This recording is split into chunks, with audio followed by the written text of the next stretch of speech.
Welcome to the show. I'm Danella, and here's what's happening now.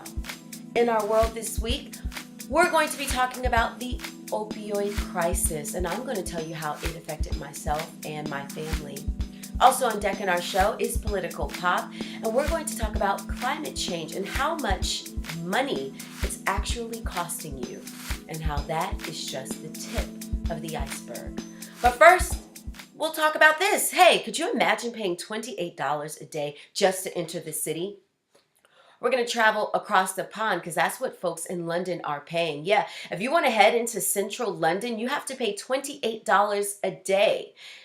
Yeah, the new emissions charge. Now, it's in effect for the most polluting cars. Now, polluting cars, they say these are mostly cars that were built before 2006. These are cars that don't pass the Euro 4 emissions test. So folks will have to pay an additional $13 a day if you're driving one of those polluting vehicles, because this is in addition to the already $15 a day congestion charge you have to pay. And this is so you can enter Center City. So totaling $28 a day.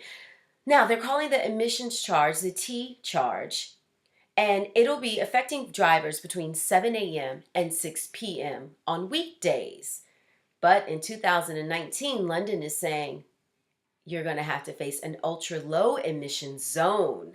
So in addition to weekdays, drivers will have to pay on weekends and weeknights. Yes.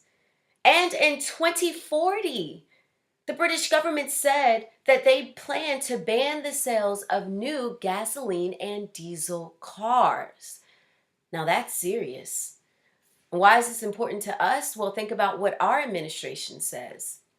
The Trump administration doesn't even believe in climate change. Hey, with that being said, let's just kick off Political Pop. This week, a nonpartisan federal watchdog group releases a report that climate change is already costing us big bucks, and that's only the beginning. Let's talk about how much money that we've paid so far. I reported this earlier this week on Political Pop, that Senate passed $36.5 billion.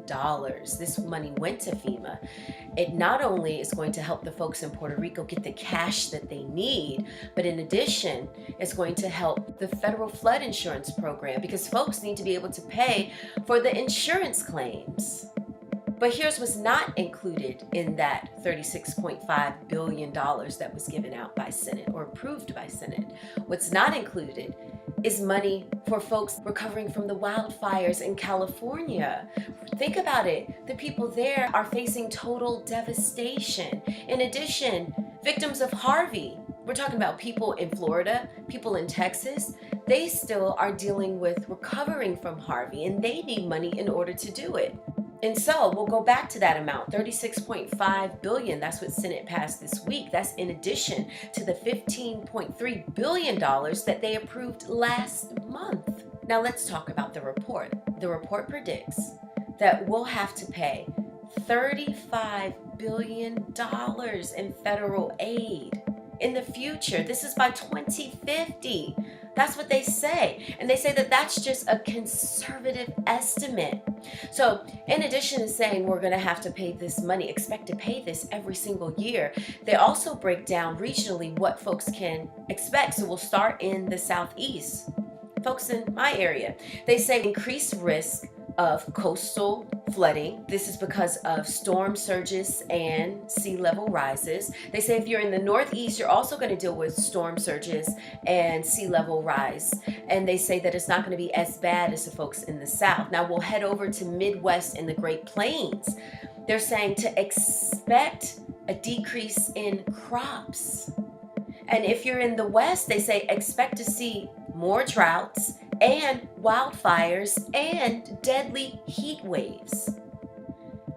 They sent advance copies of their report to the White House, but I have a feeling it's going to fall on deaf ears. And that is your Political Pop. Now, let's dive into In Our World and talking about Trump. Perfect segue, because yesterday the Trump administration announced the crisis to be a health emergency. What is a health emergency? That means that agencies can shift money to help fight the crisis. However, He didn't call it a federal emergency. If he called it a federal emergency, that means that federal dollars could have went to fight this war.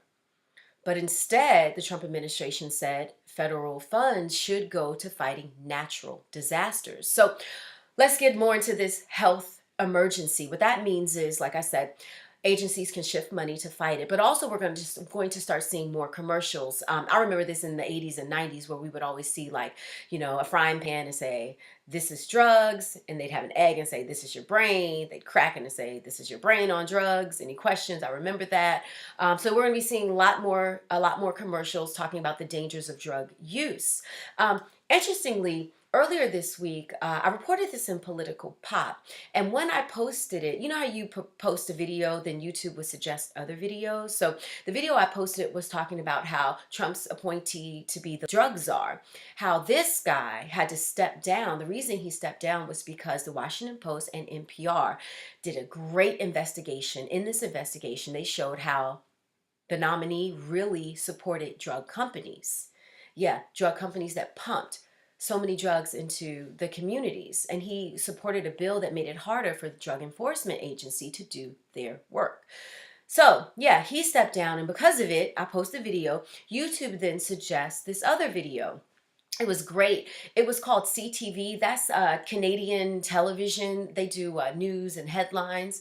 So they had a documentary on fentanyl, and it was eye-opening. I want to talk to you about this documentary because I could not believe it. And I always think that and I always feel, honestly, that it's good to learn from others. So let's talk about our neighbors to the north and what they're dealing with in Vancouver. So in Vancouver, the opioid crisis is so bad there that they've had to have a specialized paramedic unit just to respond to overdoses. Okay, so they take some of the paramedics and divide them up.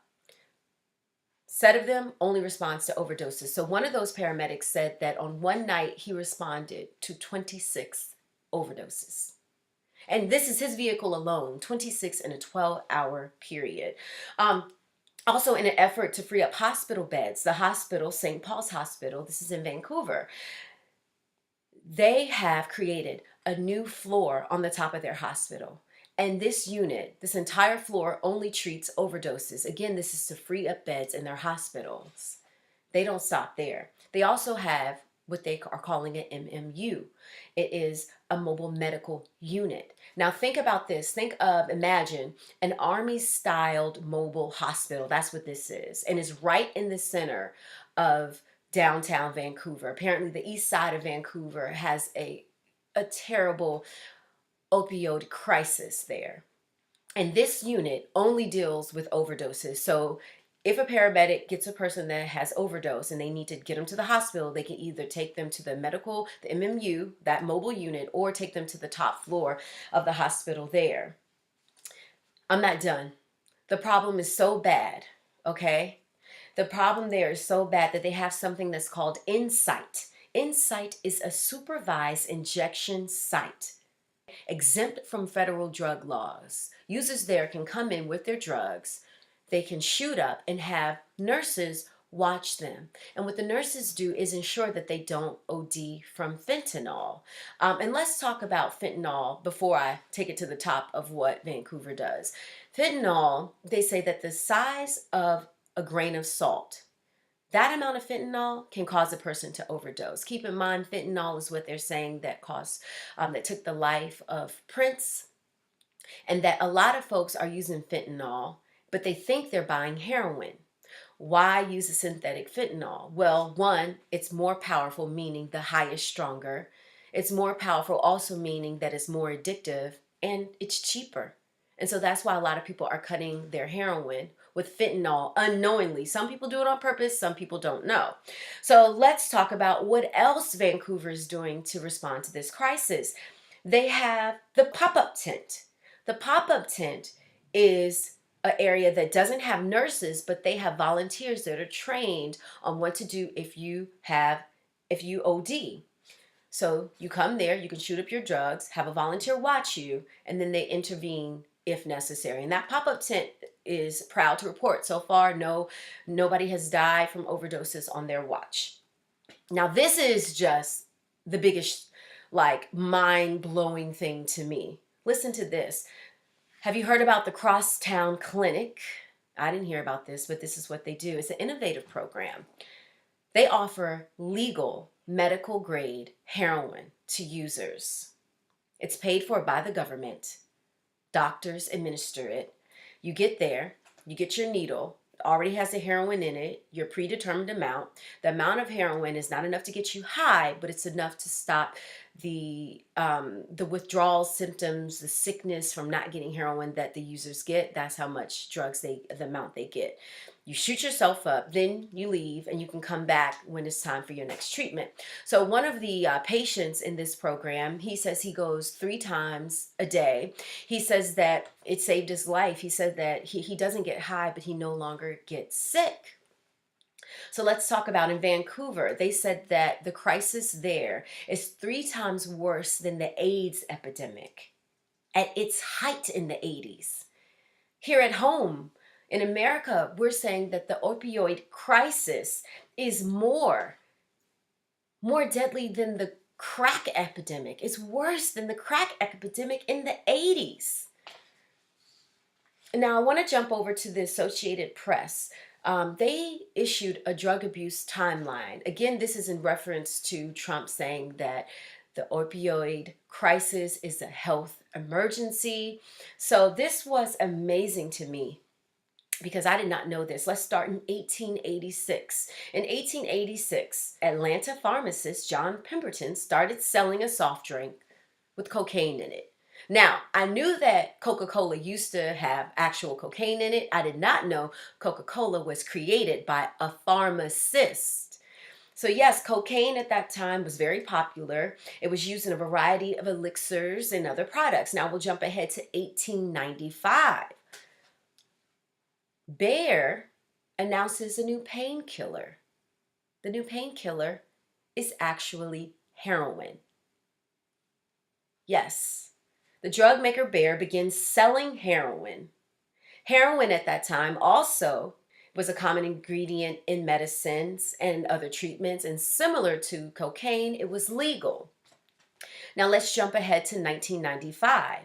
The U.S. Food and Drug Administration approves the painkiller Oxycontin. This is made by Purdue Pharma. The FDA officials at that time were said to believe that it was less addictive because the drug was released slowly into your system. But folks at that time were cracking up the pills, crushing them, snorting them, and injecting them. Let's move ahead to 2007. Purdue Pharma, the creators of Oxycontin, they plead guilty and agree to pay more than $600 million in fines for misleading the public about the true effects of their drug. Now in 2010, prescription opioids account for 44% of all U.S. overdose deaths. 44%. At that time, the CDC reported that 3 out of 4 heroin users previously abused painkillers. 3 out of 4. And last year, the CDC takes the unusual step of actually telling doctors that pain pills should not be the first step in treating pain for most people. Now, I wish that they would have admitted that back in 2015 when I had my son. So I'll talk to you about that. When I had my son, at the time, I did a natural birth. It was a tough labor. They ended up having to induce me, but I did not take any pain medication at that time. So needless to say, I was like, get this sucker out. I had enough of laboring, the pain, like I literally felt my bones move apart. So painful. So I was like, son, I love you, get out. So when I pushed him out in only 20 minutes, that was a good thing and a bad thing. And so after that, I was in a lot of pain. So my doctors prescribed to me at that time, a Tylenol version of like a Tylenol pill. They gave me that and they gave me a stronger hydrocodone. And I remember at the time I saw codone in it and I'm like, is this like oxy? I'm freaking out. And they're like, no. You can take it every 4 hours. And I said, and I'm nursing my son. Is that okay? Well, some of it will go through the breast milk, but it's fine. This is what they're saying. So I already knew that I have to watch myself for several reasons. First, I talked about this in other shows. I've also talked about it on Facebook. I come from a family of drug abusers, and so if that's in your family, you have to watch yourself because you have a higher chance of being addicted. So that was the first thing. So I always have to watch myself. So I already knew, like, one, potentially I didn't want to go down the road I've seen other family members go down. And two, I'm also nursing. Remember, natural childbirth. So I'm a natural mom, you know. And so at the time, I didn't take it every 4 to 6 hours like it suggested. I would only take it one time a day. And the one time I would take it would be when I knew the baby was sleeping, and then my husband would agree to get him when he woke up. And then that way I can have a longer period of rest. So as I started to heal, right, I would take it so sparingly, not even every day. But I noticed that as I started to heal, the effect of it when I would take the pill, actually, I would feel happiness and joy. Even though I was stressed, exhausted, I was confined to my room at the time because I wasn't able to walk up and down steps. And that's sad. And everything was just my baby. I love him, but that's a lot. And your emotions are all crazy because you don't have the same endorphins that you had when you first have the baby. You know, they're giving you good endorphins. Having the birth, you get good endorphins, and then that decreases, so you start to feel sad. You know, they call it baby blues. But I noticed that when I would take the medicine, things felt better. Like, I didn't have pain, but it was like a sense of calm and relief.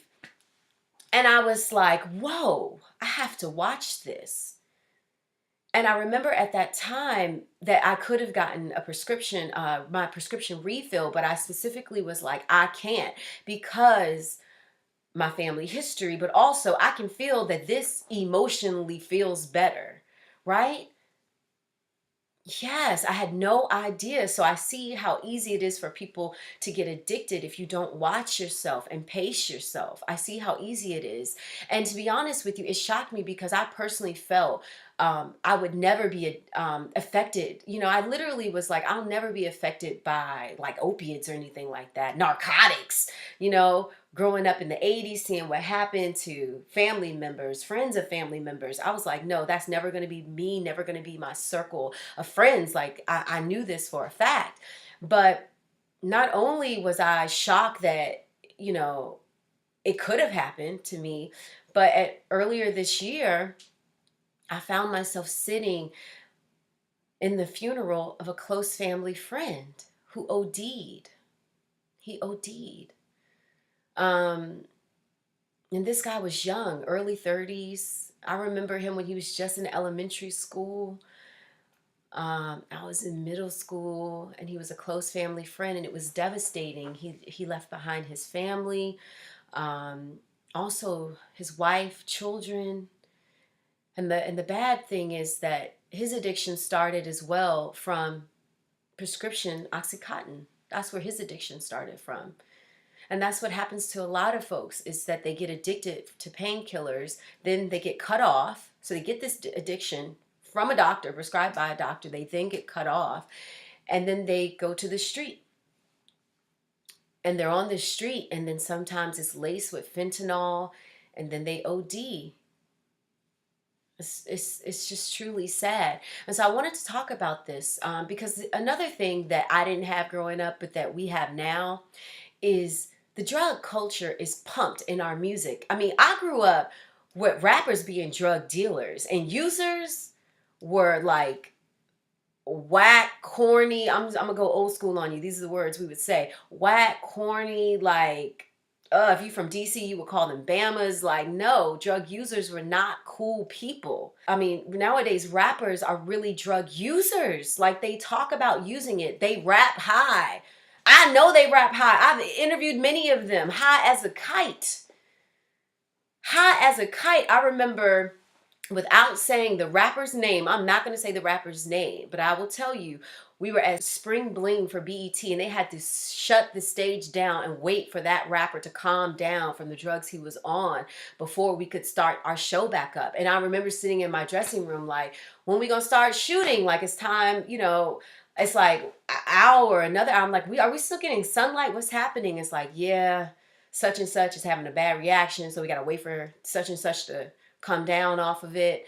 Um, but it's in the culture, you know? And it was never like this for me. So me growing up, I think it was easier for me to watch myself, even when I was presented with some kind of, I had hydrocodone. I don't know how much opiate is in that. I wish I had looked it up before taking it, but yeah, I had had the knowledge because I grew up with drugs being not cool, bad, corny, whack.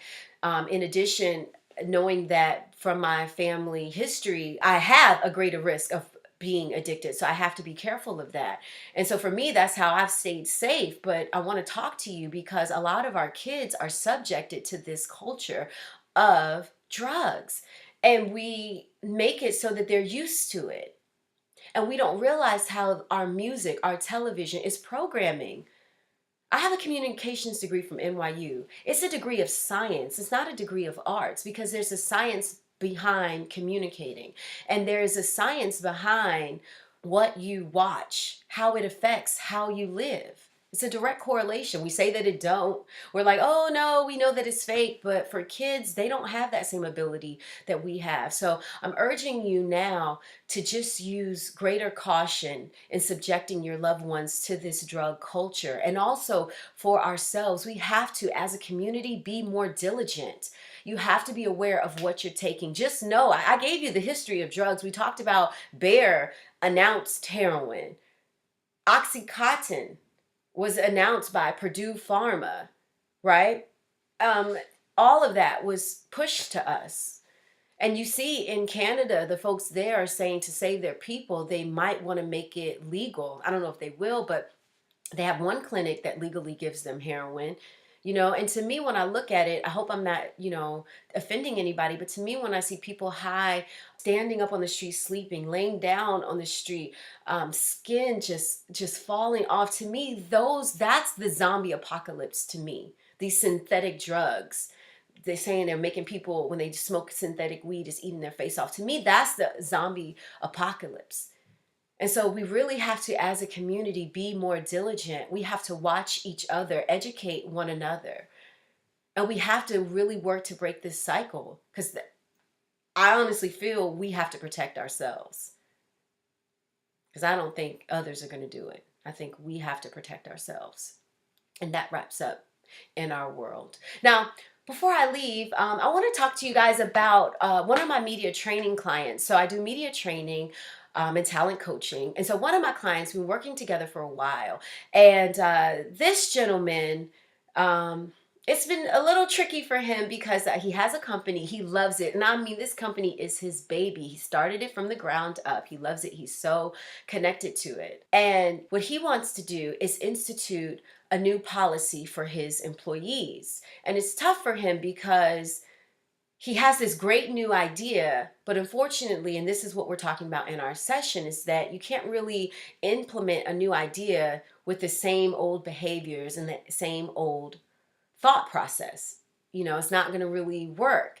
And so that's really where my job is to help, what's connecting in his brain translate to the world that he lives in. So that's where I come in and helping his employees as well. So that's one of the bigger challenges that we've been working on. And I wanted to bring it up to you because what I wanted to do is to challenge you this week. If you have the opportunity, just think about something that you're doing in life.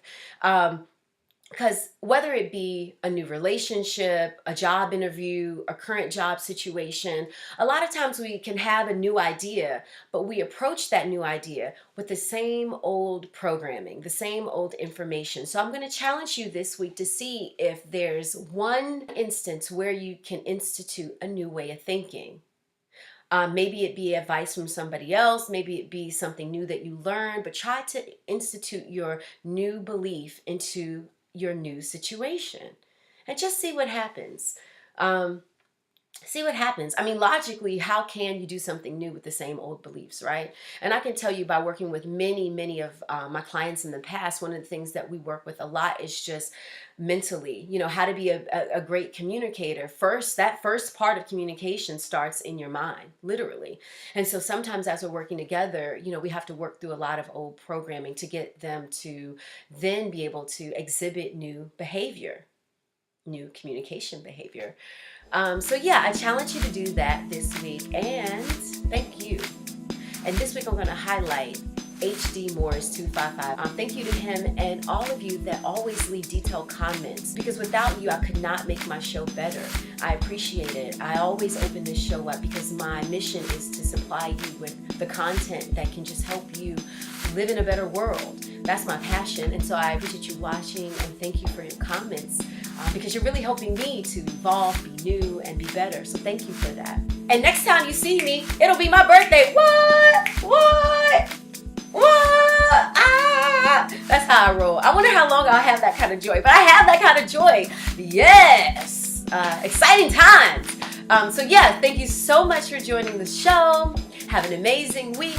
When you see me, I'll be a year older.